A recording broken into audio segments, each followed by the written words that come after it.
Self-worth isn't negotiable. It's the foundation of everything you are and everything you will become. It's not a trend, not a compliment someone gives you, and definitely not something you earn through how others treat you. It's your internal compass, your identity. But here's what often happens. Girls are taught from an early age to be pleasing, to be agreeable, to be chosen. And somewhere along the way, they begin to measure their value through someone else's eyes, especially when it comes to boys and relationships. But let me tell you something real and powerful. Your worth doesn't shrink because someone couldn't see it. It remains constant, untouched, and intact, even if they walked away, even if they ignored your efforts, even if they forgot how extraordinary you are. When you allow someone else to define your worth, you give them power over your voice, your choices, your confidence. And that's a dangerous place to live. Because once you start seeking approval outside of yourself, you're trapped in a cycle of never feeling enough, always performing, always chasing validation, always bending to fit someone else's idea of who you should be. But the moment you remember that your worth comes from within, from your resilience, your kindness, your dreams, your fire, that's the moment you reclaim your narrative. The truth is, self-worth is not loud. It doesn't scream or demand attention. It's the quiet strength in how you walk into a room without needing to prove yourself. It's in the decisions you make to not text him back when he disrespected you, to walk away when love becomes manipulation, to choose yourself even when it's hard. Because knowing your worth means choosing peace over chaos, growth over comfort, and dignity over desperation. The most magnetic women I've ever met weren't the ones trying to be perfect for someone else. They were the ones who knew exactly who they were, flaws and all, and refused to be treated as anything less than powerful. They didn't settle for half love or half effort. They made their self-worth non-negotiable, and because of that, the world respected them. Because confidence is not given, it's claimed. So, if someone forgets your worth, let them go. Their forgetfulness is not your burden. Your only job is to remember who you are, even louder, even prouder. You are not defined by who chooses you, and you never were. The world might try to tell you otherwise, that being wanted is the ultimate validation, that being chosen by a boy somehow confirms your value. But here's the truth. The most powerful thing you will ever do is choose yourself over and over again. You are not a product to be picked off a shelf. You are not waiting for someone to notice you to become worthy. You are already whole, already enough. And the moment you internalize that, you take back control of your story. Girls are often conditioned to believe that love is something you earn, that attention is a reward and rejection is a failure. But that's not love, that's performance. Real love doesn't come from convincing someone to stay. It comes from someone who sees your value clearly, without being begged, without being reminded. And even more importantly, it comes when you see your own value first. When you stop needing to be chosen, you become someone who makes choices powerfully, intentionally, and without apology. When you tie your identity to another person's ability to validate you, you lose your freedom. You start living your life through their gaze, editing yourself, shrinking yourself, censoring yourself. But when you detach your worth from their decisions, you become limitless. You start choosing friendships that nourish you, careers that challenge you, love that respects you. You start choosing the life you deserve instead of settling for the crumbs that fall from someone else's table. There's an undeniable strength in knowing that your happiness does not depend on someone else's ability to stay, that their presence or absence doesn't alter the truth of who you are. And yes, it takes courage to stop chasing approval, to stop molding yourself into the version someone else finds acceptable. But it's the most freeing decision you will ever make, because at the end of the day, being chosen is temporary, but choosing yourself. That's a legacy. Emotional intelligence is often misunderstood, especially in young women. It's seen as being too emotional, too sensitive, or too soft. But let's clear that up right now. Emotional intelligence is not a weakness. It is not fragility. It is not something you should hide or be ashamed of. Emotional intelligence is power. It's the ability to recognize your emotions, understand where they're coming from, and still choose how you respond. It's what separates someone who reacts out of impulse from someone who responds with purpose. When you know your worth and have emotional intelligence, you stop letting your emotions control you, but you also stop running from them. You allow yourself to feel deeply, but you don't get drowned in those feelings. You cry if you need to, but then you ask yourself, what can I learn from this pain? You pause before texting back. You recognize when you're being manipulated. You sense when something doesn't feel right. That self-awareness, that intuition, that is your superpower. The world often glorifies being detached and emotionally unavailable, especially in relationships. But there's nothing admirable about being numb. It takes far more strength to feel your emotions, express them with clarity, and set boundaries when those emotions are not respected. A girl who knows her emotional power knows when to walk away from situations that drain her, not because she doesn't care, but because she cares about herself enough to protect her peace. Emotional intelligence also helps you understand that someone else's behavior is not always a reflection of your worth. If a boy forgets to respect you, love you, or even acknowledge you, that's not a mirror of your inadequacy. It's a reflection of his own emotional limitations. When you know how to read people, you stop personalizing every rejection. You start observing instead of absorbing.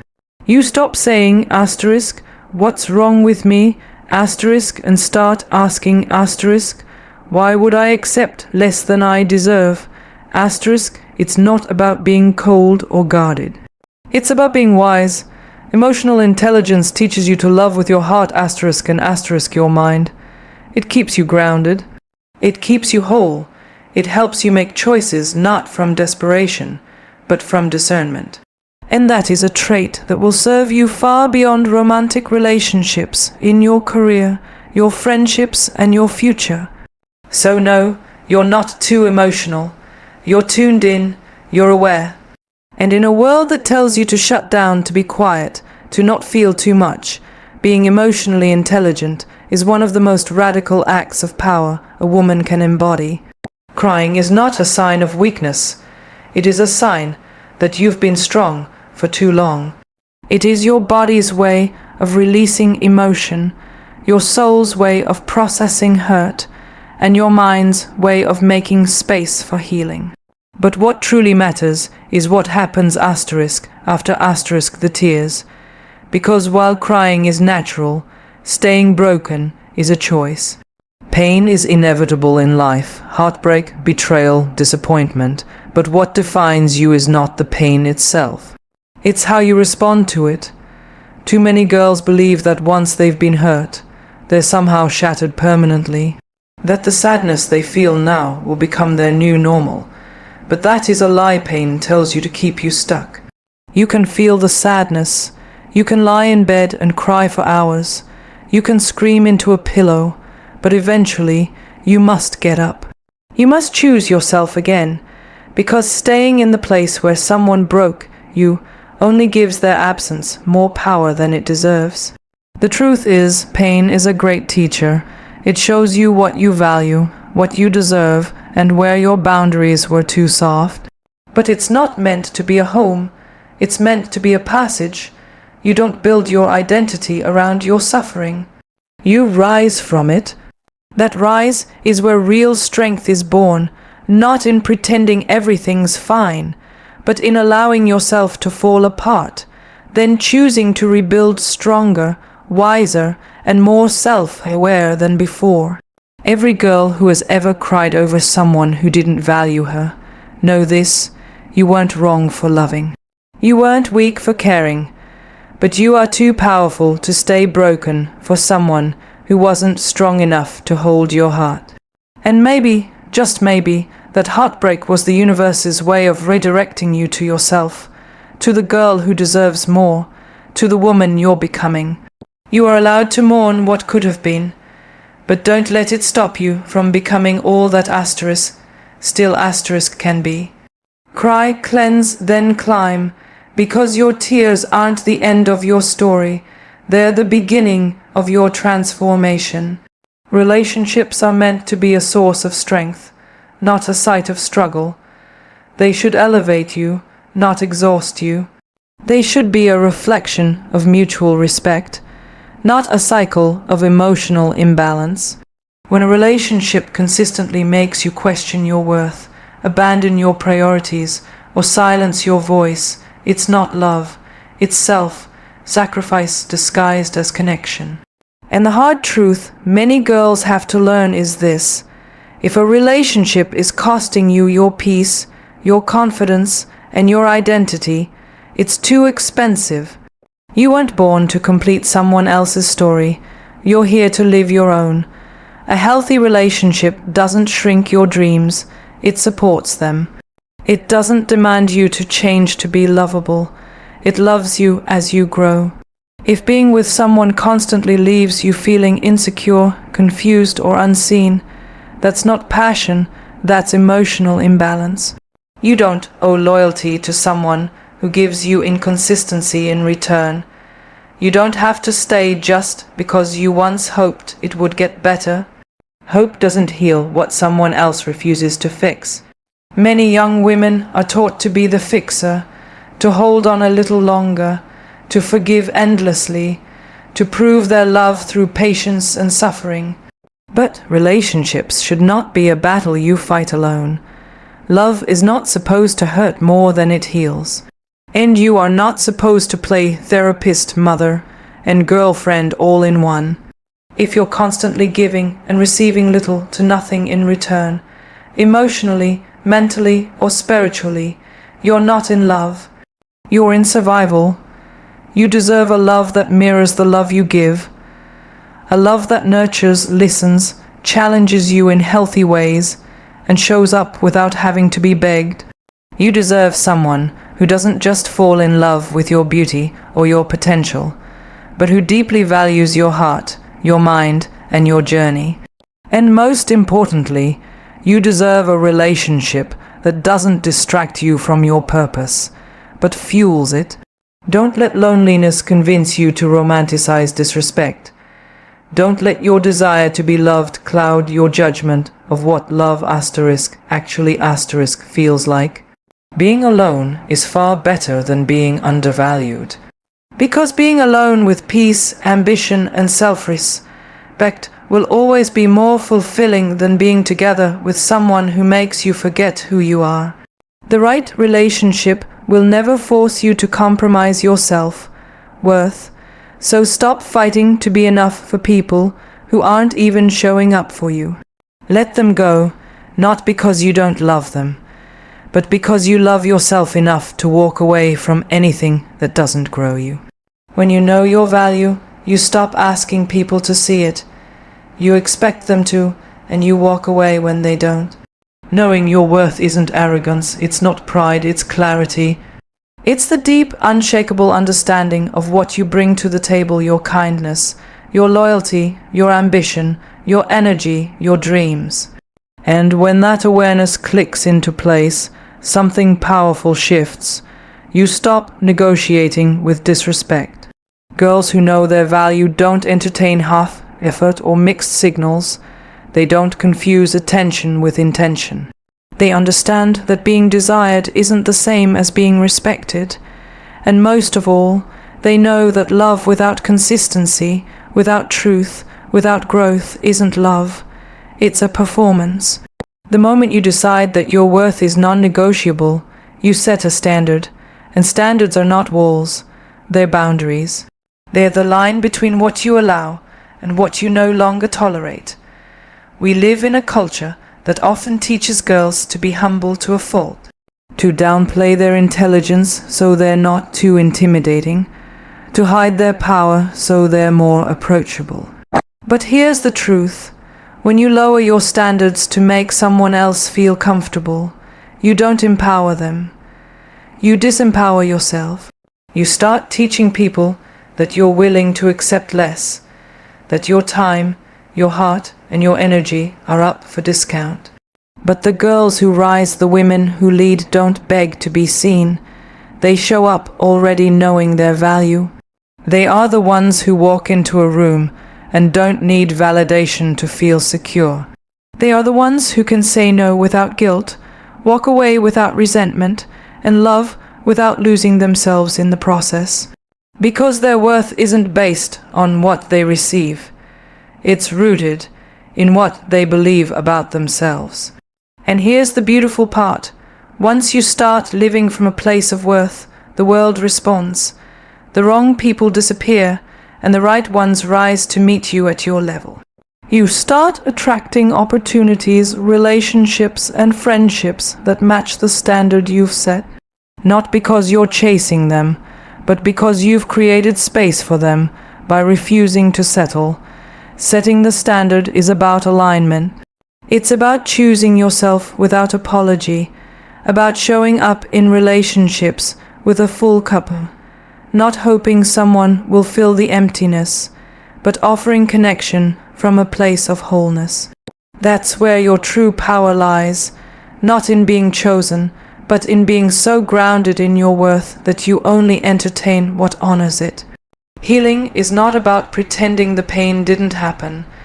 It's not about acting like you were never hurt or silencing the emotions that tore through you.